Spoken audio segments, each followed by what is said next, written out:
turn on closed. If you would like to turn on closed captioning option or have questions on how to do that, please let us know.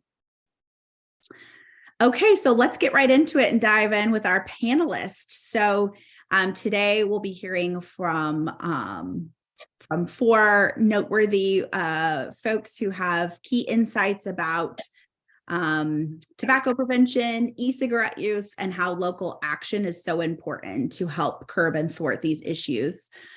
So we have Richard Sheets, as you heard, the Executive Director of the Missouri Municipal League, Dr. Charbek Hardin-Bartley, the Superintendent of University Schools and Chair of the American Heart Association St. Louis Board of Directors, Dr. Edward Charbek, Pulmonologist and Assistant Professor of Internal Medicine at St. Louis University, and also an advocate for the American Lung Association, and Akhila Swarna, Marquette High School student, a health advocate, and an American Heart Association State Advocacy Committee member. So I just want to say thank you.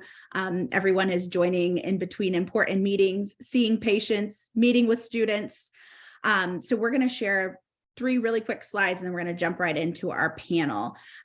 So Jacob, if you will bring those slides up, we have a really helpful, just brief overview of the topic of what preemption is and the status in Missouri. So Jacob.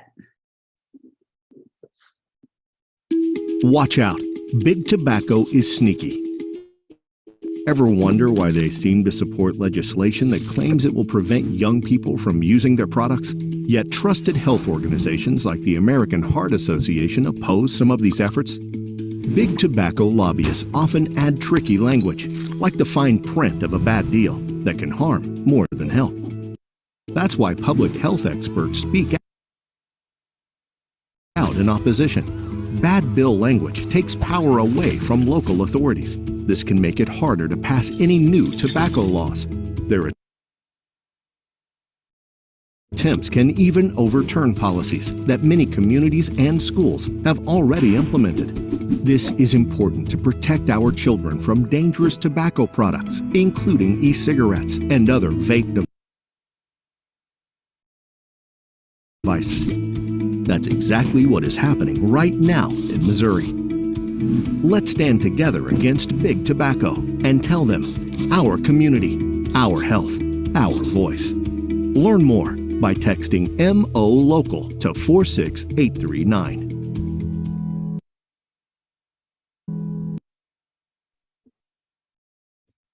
Thank you. Thanks, Jacob. So the technical, dictionary definition of preemption is when a higher form of government tells a lower or restricts a lower form of government from being able to take action, so prevents them from doing something. You may hear us use the term preemption throughout today's discussion, but when we're communicating with the public or working to get advocates to take action, we often try not to use the term because by design it's confusing and no one really knows quite what it means. So our movement is really all too familiar as the tobacco industry really long ago realized that their capacity to be in every city where their influence is limited as outsiders, it's been much easier to deploy harmful preemption at the state level to inhibit local progress. The fine print of a bad deal is what the video describes. And that's kind of exactly what makes preemption challenging, is that fine print. We often find that preemption bills are hard to track, and they're kind of entered as amendments to bills or in obscure legislative maneuvers. So it can be incredibly difficult to keep an eye on preemption. So that's why we definitely encourage you to, now that you've signed up for this webinar, you can, Mara sends a weekly update of preemption bills that we're tracking. If that's something your organization does, we'd also love to, hear what's concerning you and where you're seeing preemption bills come up. So as a team here in the state of Missouri, we have some really strong coalition partners. We have the American Heart Association, as you've heard about, the American Lung Association, the American Cancer Society, Cancer Action Network, and our organization, Americans for Non-Smokers' Rights. So this is just really meant to be an overview. Don't worry, you don't have to go and find the bills yourself, but this will be a good primer to have you all ready to take action. So we're going to start with our panelists from the Municipal League. Richard. And Richard, you're well known for your role advocating for Missouri cities and as the executive director of the Municipal League. And with your experience, we know you're probably all too familiar with preemption as a tactic of limiting local democracy. Can you first tell us why the Municipal League was founded and how preemption impacts your work? Absolutely, Tracy.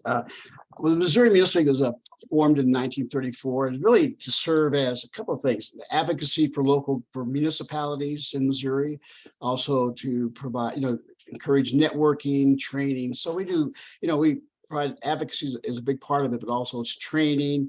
We have many training aspects and functions, and we also it's a networking where we all can really speak at a united voice, because issues are not just community, they're statewide. All these communities are facing many of the same issues. And in regard to preemption, I live preemption. I mean, most of the bills that I deal with at the Capitol really are preemption bills. They're preempting local control and in respects to regulations, like with the regulation of health issues, but also taxation, many aspects. I mean, that's one of our biggest challenges, these preemption bills.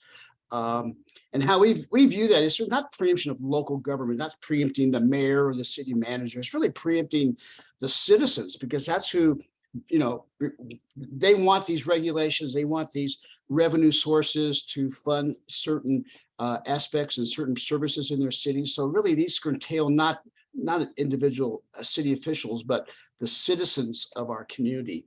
And from the health standpoint, because I know that's really what this is all, mainly from the health aspect, and really since COVID, that really just fueled that, because you can see what happened when COVID and how our legislature preempted local health agencies to protecting the public health. And that was a huge preemption of our local responsibilities of controlling contagious diseases and all that. So it's a big deal. And there's folks who they just want to take the power away from local citizens and putting it at state government. And that's just going to be essence a problem that's really going to have some serious consequences. Thank you. That's a really helpful overview. And I know our organization has long said, local leads the way, or, cities are the laboratories of democracy. So it really does limit, the nimbleness and ability for communities to be creative. Again, helpful overview. Are there any specific legislation or bills that you all are seeing this session concerning in terms of the topic of limiting local action? Well, there's a number of them, from a lot of building codes and taxation. But with this issue with tobacco, how we approach it, it's we're approaching the local control issue, and and as you kind of alluded to, that they use a little legislative tricks. They're going to many cities have restricted increased the age of tobacco sales, and the state hasn't yet. So they're playing the game of raising the age of who can purchase tobacco products, but then they're restricting municipalities' ability to license and regulate. And these particularly convenience stores and grocery stores, but convenience stores particularly, who we are really fighting on this issue of licensing the sale. And they're really tying local government's hands in the overseeing the regulation of tobacco products. At the state level, they've really restricted the state agency on tobacco or alcohol tobacco agency. So the state's not really regulating that. It really falls on local government. And I think that's one reason you see this effort to really tie and restrict local control. But again, what they're doing, they're publicly saying, hey, we're limiting the access to tobacco products by the raising the age, but it's a real ploy. And so we fight that, and hopefully we'll be successful this year again. And I think this year we have a little bit more strength, because especially in the House, we have some good committee members, and the committee structure is going to be a little more predictable than it has been in the past. What a nice note of good news. Thank you for sharing that. Yeah. And I think that's a great point. A lot of our state agencies, especially responsible for enforcement of tobacco regulations, have a really limited budget. You know, there's very few ATF, alcohol, tobacco, firearm enforcement agents for the state. And so the local enforcement piece really becomes crucial. And as we hear from our next panelist, we're going to hear about, you know, it's not as if we're not seeing challenges to young people accessing products and using these products. So after our other panelists speak, we're going to come back to thinking through what we can, you know, who we might be able to partner with and what's working to combat preemption. So Richard, we may be calling on you again in a little bit to ask what you think we can do and what might help. Okay. So next, Dr. Hardin-Bartley, you know, there's a number of reasons, as Richard really just laid out really well, why state lawmakers are trying to limit action. And we even just referenced one particular bill that was filed last week by Senator Brown, Senate Bill 522. And this particular piece of legislation would seriously inhibit local communities and political subdivisions from implementing solutions to curb tobacco and e-cigarette use. One of those things would be removing zoning provisions that restrict how close tobacco retailers can be to a school. So from your perspective, you know, in a school environment, and knowing that youth usage of tobacco products and particular e-cigarettes continue to be a major concern. So can you talk about what challenges you are seeing in schools? So thank you for the opportunity. My internet is a little spotty, so I hope you can hear me okay. I do want to say that access is one of our biggest challenges. So we work to educate so that we can make sure that children and their families understand the impact of tobacco use, but we're also talking about children. Cognitively, their executive functioning skills are still developing, and they often make choices that are not best for them. So as adults, we really try to care for them. And I think that the zoning piece is critically important so that we can minimize and honestly, in some instances, limit the access that they have to those products. And you know, I think that it's interesting that we pick and choose where we want to implement local control and where we want to have this kind of governmental enforcement. And as educators, it is our responsibility to ensure that our students are safe, and that zoning capability allows us to better manage and also protect our young people as they go through ages of development and really just finding out who they are as individuals. So we see that there's a heightened level of mental health concerns. Students are using tobacco for a number of reasons. Most often people think it's just because they want to be cool. There are some dependency issues that children are having because of their youth, and they're finding a way to cope. And so we have to give them other alternative ways to cope so that they're not gravitating towards something that is detrimental, not only right now, but also for their future and their life expectancy in the future. And as a 13, 14, 15, 16-year-old, they just don't understand that. So it is us really working in tandem with their parents, with our community, with our local government individuals to ensure that we are ensuring their safety and that we're limiting the access that they have to those products.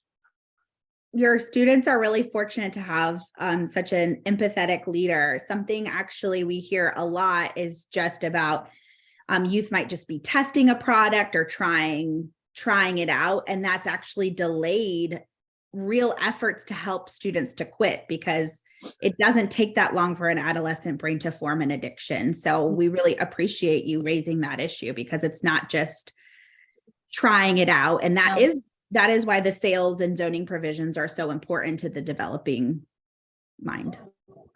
Yep. The other thing we were just going to ask is,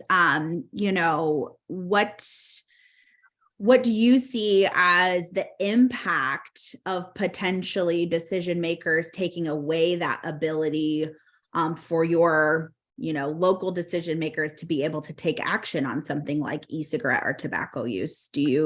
Have you been able to partner at all with community leaders to help in your efforts? We have a great relationship with the city of University City and in our district. They are the governmental entity. We also have a great relationship with our parents who are a part of our communities, of course.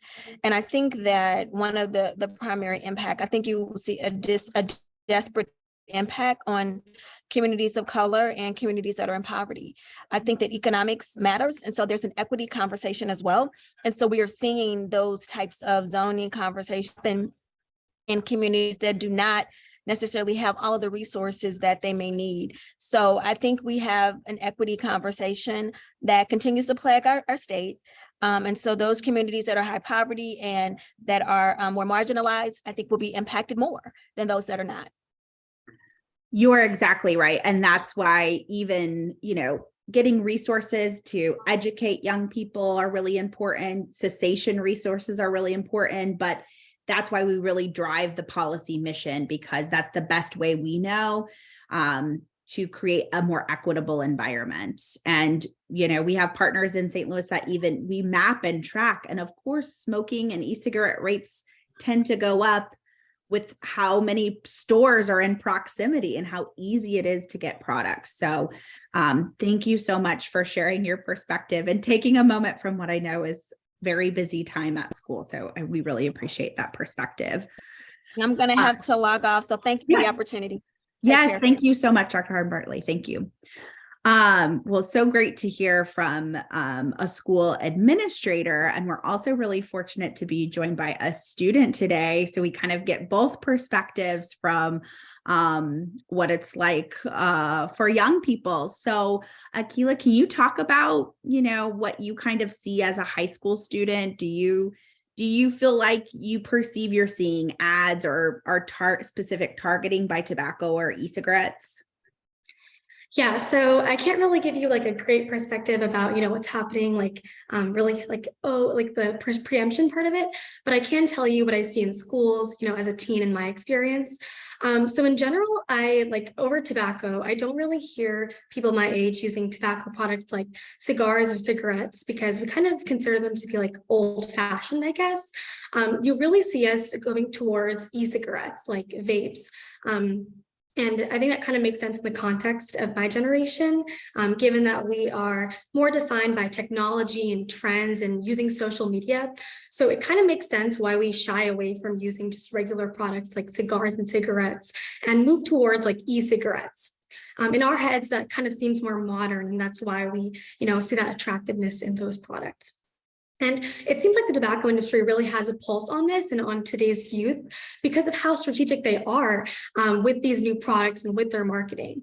I mean, we're seeing these e-cigarettes becoming even more high tech. Like I've seen these large tank e-cigarettes that my peers are using. They're also becoming more convenient, like the pocket-sized vapes. And so that allows people to just take hits during class or during passing periods in schools because of how convenient they're becoming. The tobacco industry, I can see, is also going to great lengths to engage youth in using their products because they're kind of exploiting like teenagers and youth's natural and innocent love for fun flavors and colorful packaging. And so I've seen that some tobacco products look almost identical to snacks and candy. And there's also even fruit flavored tobacco.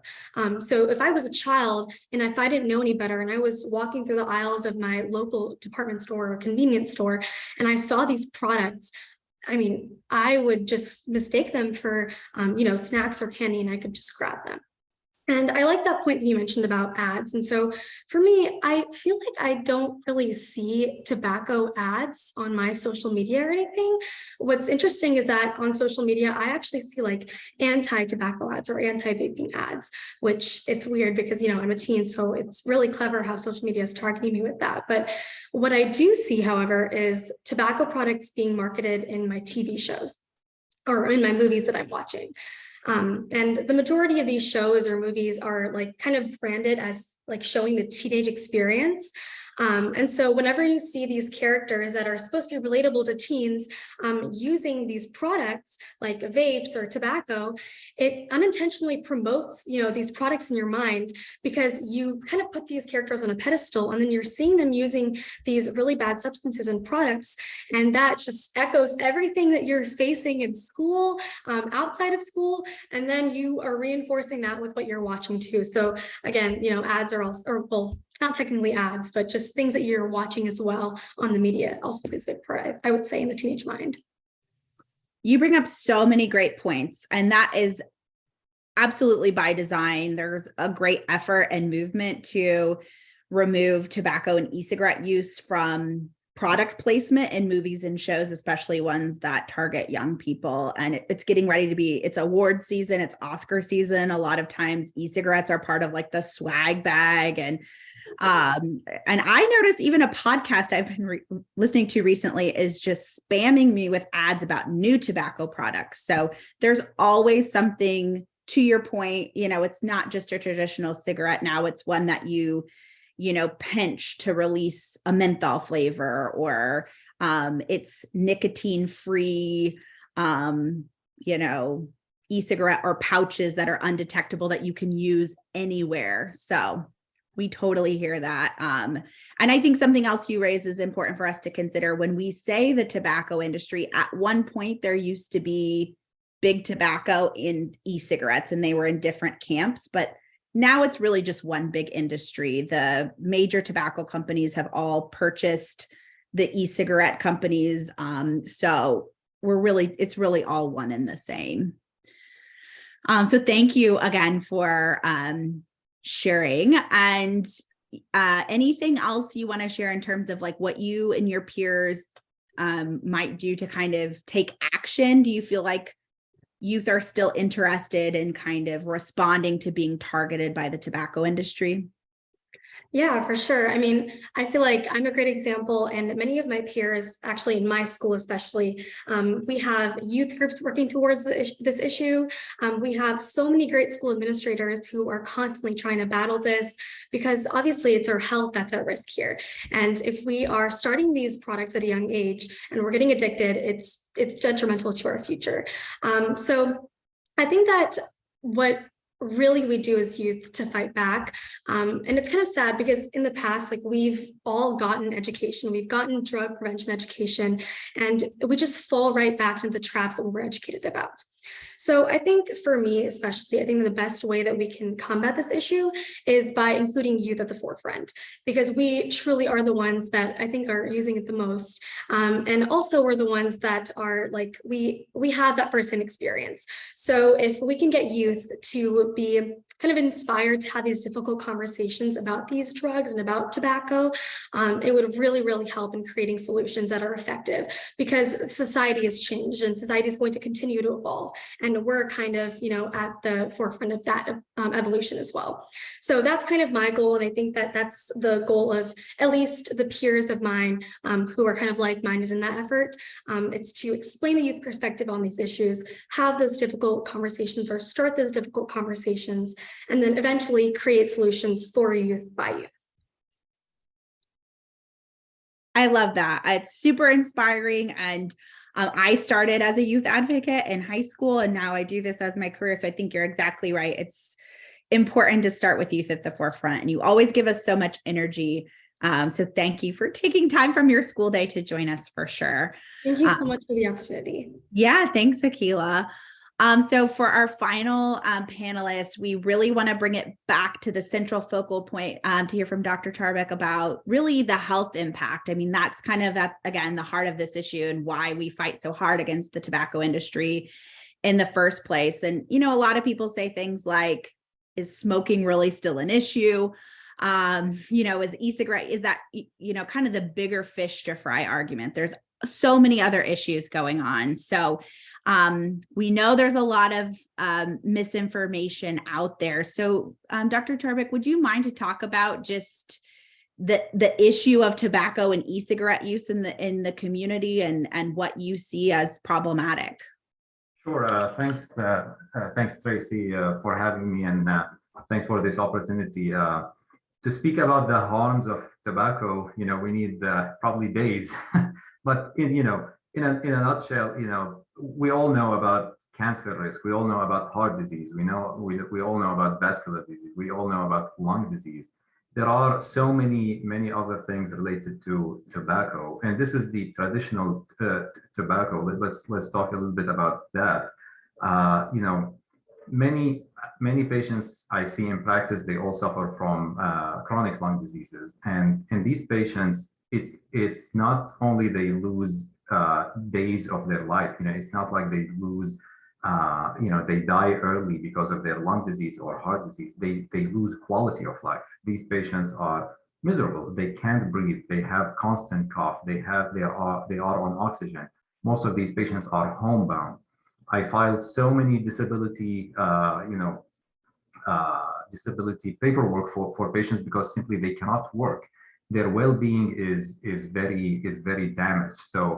So many things go into this small thing that they light on and they just smoke.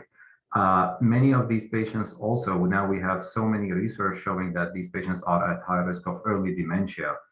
They are at high risk of skin cancer, oral cancer. So many things that affect them, affect so many other people around them. Speaking of people around them, also we know a lot about the harms of smoking in younger age, in homes where there are small children. These small children are at high risk of becoming smokers themselves if they live with smoking parents. They are at risk of developing lung disease compared to those who were not exposed. There are a lot of basic science research also showing that these young children actually they get if you want to call it like quote unquote primed, their brains get primed to receive nicotine at a younger age, and then when they become older they actually receive it very well, and they become addicted much quicker than those who were not exposed. So there are so many things with traditional tobacco. Now let's say someone already has lung disease, related or unrelated to smoking. Those who smoke tend to do worse, regardless of their disease, regardless of the severity of their condition. For example, asthma patients, which is not necessarily a smoking-related condition, those who smoke tend to do much worse than those who don't. So it affects those without lung disease. It affects those with lung disease very badly.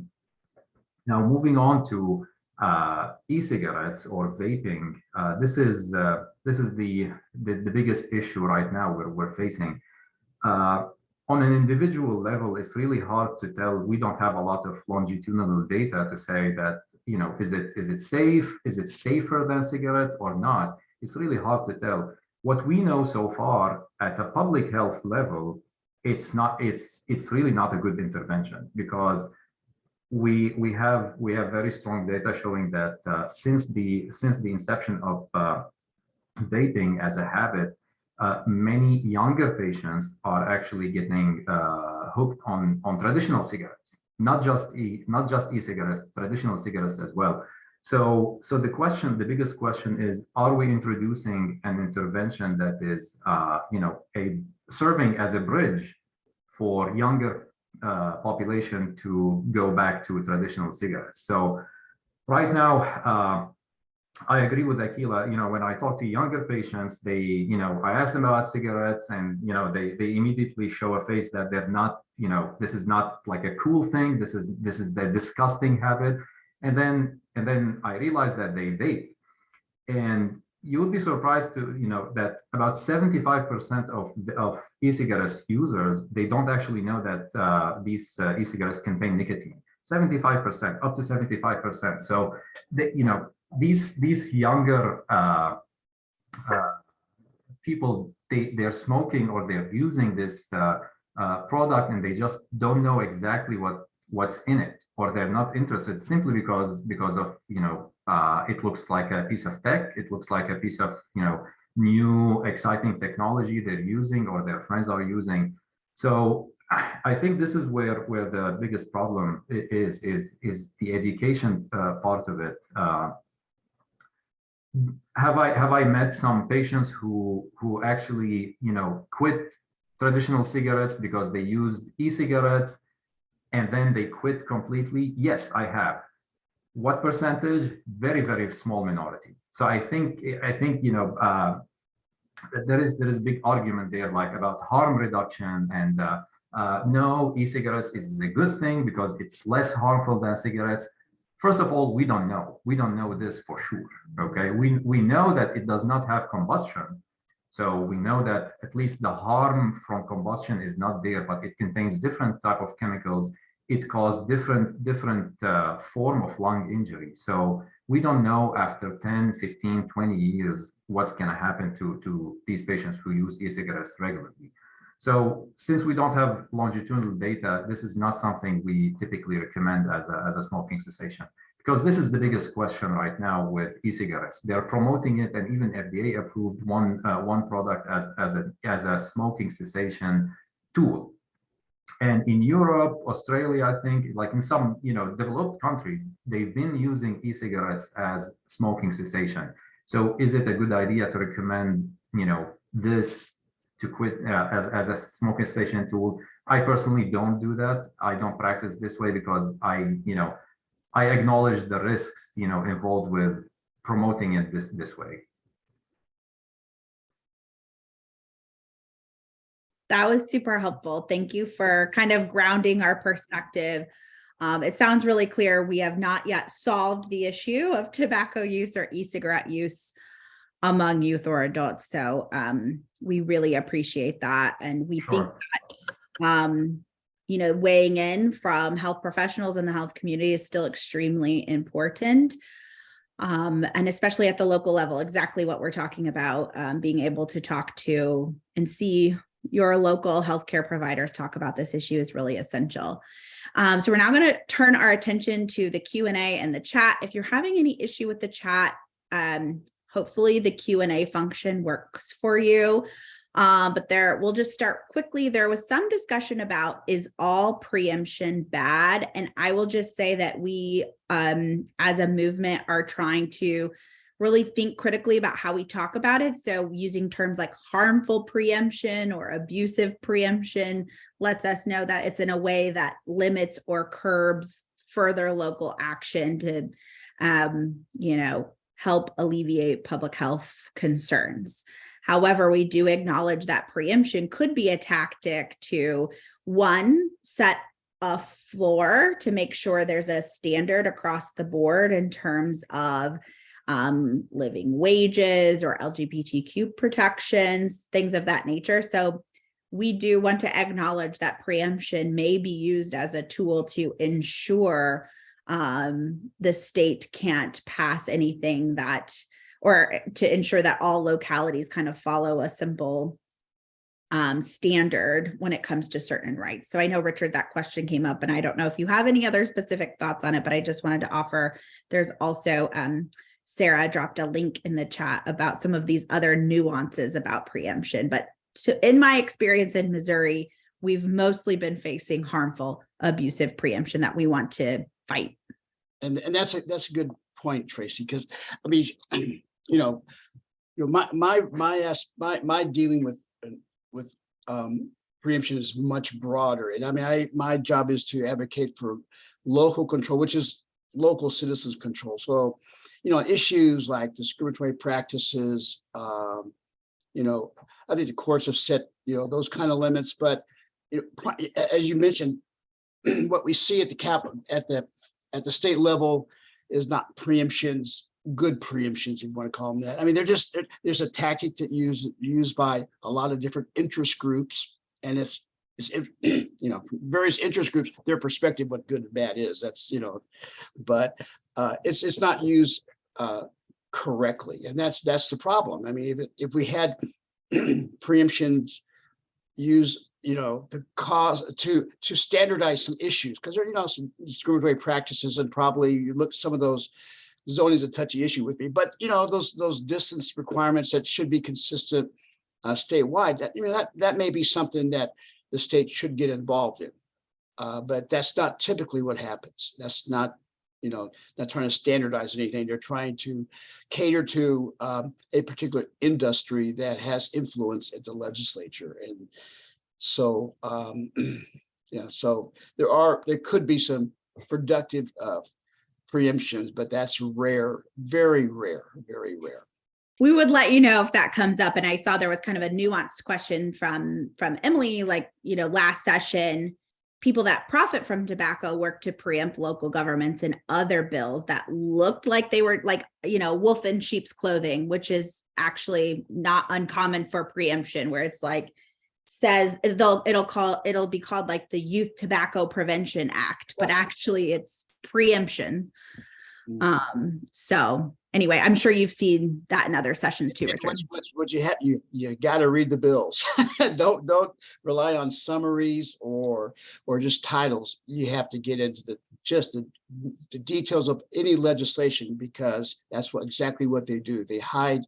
There's the tactic of hiding things in really good wording. Titles and summaries are misleading typically, and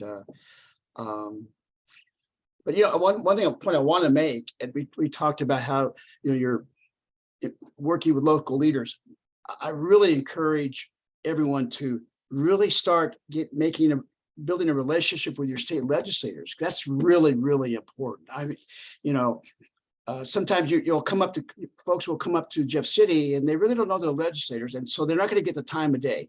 They're going to be pushed off because they have hearings and committee meetings and caucus meetings, but if you get to know them a little bit, you get to know them back home on just other issues, just get to know them, they'll listen to you more. You have more access, and this is all about access. That's how interest groups, when they contribute to campaigns and they work with legislators, it's all about having access. You're not buying their vote, you're buying access to present your argument. And more access you have, the more they'll hear your argument versus the other side. So you've got to build that relationship where they will sit down with you and listen to you. That's a great segue into this other question. So it's really important that you meet your lawmakers, your local decision makers, and your state lawmakers. What can advocates do to show the impact of local policy change? How do you explain the importance of local changes to state lawmakers? How we show evidence of that? Who are you asking? All of anyone who has an idea of, how do we show that that local action works? How do we prove that? Well, I'm not sure this is the answer, but what we really try to do, you really have to show is specific examples locally, how it really impacts either citizens or a particular, something happening locally. Giving specifics is really important. Broad statements tend to just be, blown aside. But if you give them specific examples in their district, that really makes the impact. It's something they can, because what they have to do. You got to look from their perspective too. They've got to go on the floor of the House or the Senate and make an argument. And so it's important. The legislators hey, look at this. I have an example of this. And so it's really important to have those local examples of why this legislation is needed or not needed, or how it harms their constituents.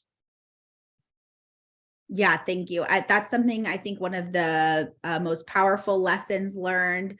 There are, again, great resources in the chat box about messaging, but one thing I've learned is that we have to connect preemption, sneaky language with real consequences in order to get people, advocates, to take action and care about it. Of course, we care about this issue, and you heard from such passionate speakers today, but unless we directly connect that dots, like if, for example, Senate Bill 522 passes, that means a tobacco retailer or a vape shop could open across the street from my school, so it's really connecting the dots for our advocates, and then also for lawmakers, that this isn't just inconsequential legal language, that it means impacting real people's lives. So that's where I think we've been most effective in reaching people, when we make it real. Okay, so I'm going to give everybody a minute to scroll through and be sure you grab resources from the chat. And again, Mara's email, if you want to join our list where we flag problematic bills, and also want to make a call to Christine's point that compelling stories are super important. So I'm sure we'll be calling on Dr. Charbek and Akhila to make sure lawmakers hear from you about why this is so challenging and difficult. And at one time there was kind of a pipeline to public office, and I feel like even in Missouri, a lot of state lawmakers were council members or mayors and then ran for state legislature. And a lot of those people had worked on tobacco prevention policies. Maybe they passed a smoke-free law, or, they were working on some type of zoning ordinance. So, I don't have the data on this, so I don't necessarily, I'm not claiming that this is true, but since we have fewer local champions kind of taking action on tobacco prevention, we also feels like we have fewer state lawmaker champions.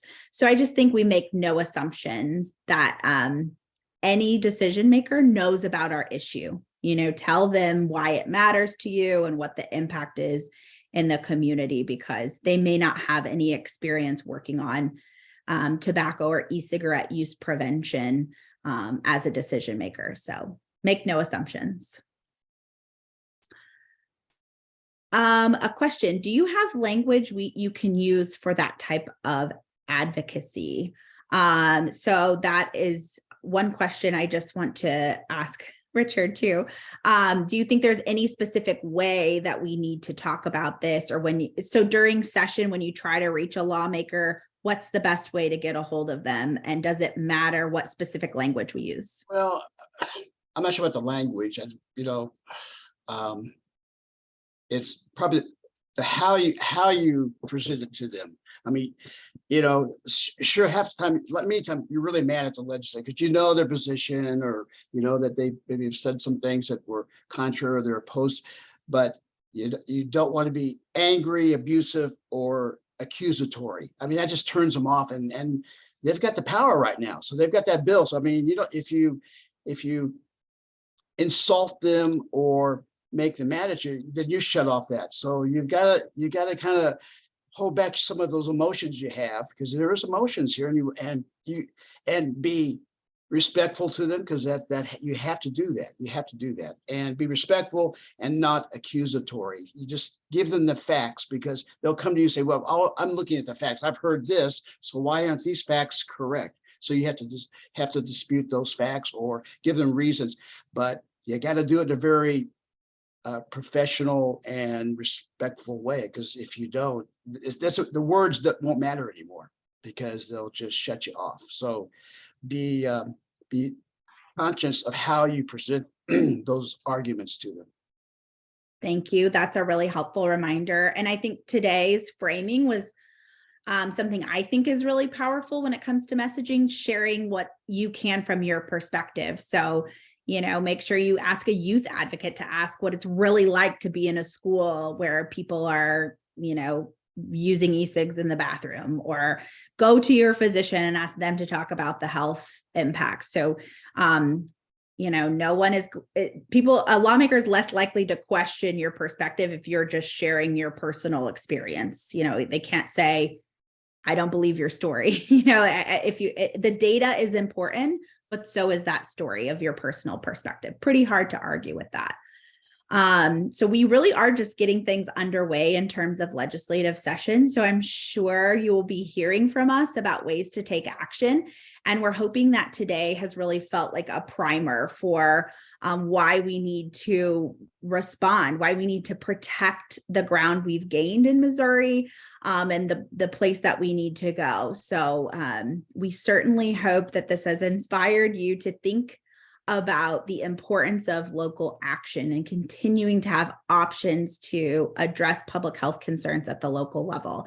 We so appreciate the precious time of our panelists and our attendees on a Friday. Do email us with any questions. And with that, we send you back out into the weekend and appreciate your advocacy. Thank you so much.